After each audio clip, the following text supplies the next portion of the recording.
ہود علیہ السلام خدا کے حکم سے طوفان نوح میں بچنے والے اس وقت زمین پر تمام لوگ مومنین تھے جن سے زمین سرسبز و شاداب تھی اور ان میں سے کوئی کافر نہ تھا۔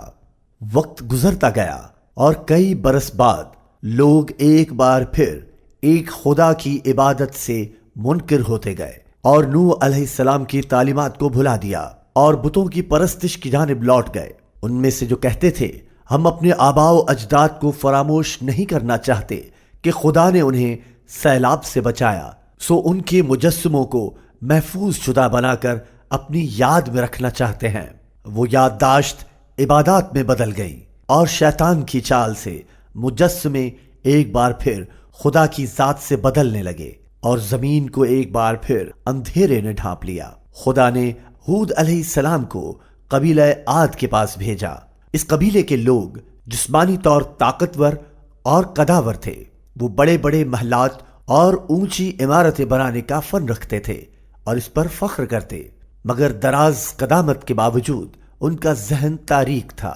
جس نے ایک خدا کی عبادت کا انکار کیا اور بتوں کے آگے خدا کو فراموش کر دیا اور ایک بار پھر روئے زمین پر اپنے ہاتھوں سے بنے مجسموں کی پوجا ہونے لگی۔ وہ ان کی عبادت کرتے اور ان کے لیے ایک دوسرے سے لڑ پڑتے۔ ہود علیہ السلام کا مزاج نرم اور صابر تھا کہ ایک خدا کی طرف لوٹ آؤ اور وہ گناہ نہ کرو کہ جن کی وجہ سے پچھلی قومیں تباہ و برباد ہوئیں۔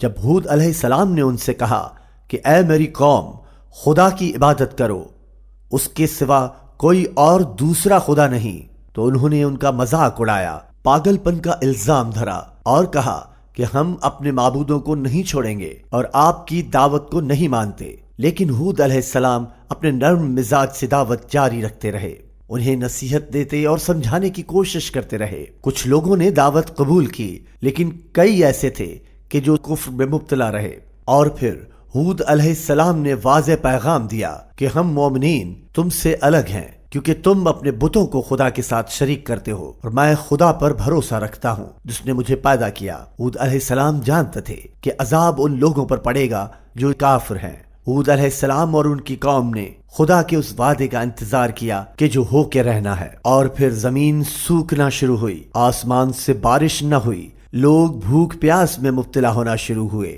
تکالیف بڑھتی رہیں، لیکن اس کے باوجود انہوں نے تکبر کیا اور مذاق اڑایا۔ خشک سالی بڑھتی گئی اور سبز درخت زرد ہوتے گئے، پودے مرجھا گئے، اور پھر اچانک آسمان پر گہرے بادل چھا گئے۔ قوم ہود گھروں سے خوشی سے نکلی کہ اب آسمان سے بارش ہوگی، لیکن اچانک ماحول شدید گرم سے شدید سرد ہوا، تیز ہوائیں چلنے لگی، اتنی تیز کہ درخت، پودے، مرد و خواتین اور خیمے اڑتے گئے۔ تیز ہوا کا سلسلہ رات بھر اور دن بھر چلتا رہا اور سردی بتدریج بڑھتی رہی۔ لوگ واپس اپنی خیموں کی طرف بھاگے، مگر ہوا اتنی تیز کہ خیمے جڑوں سے اکھڑ گئے۔ تیز ہواؤں نے سب کچھ نیست و نابود کر دیا۔ یہ ہوائیں 7 راتیں اور 8 دن تک چلتی رہیں اور تب تک چلتی رہیں جب تک ہود کے لوگوں میں سے کوئی زندہ نہ بچا، جبکہ ہود علیہ السلام اور ان کے ساتھ حق کے پیغام پر ایمان لانے والے بحفاظت رہے۔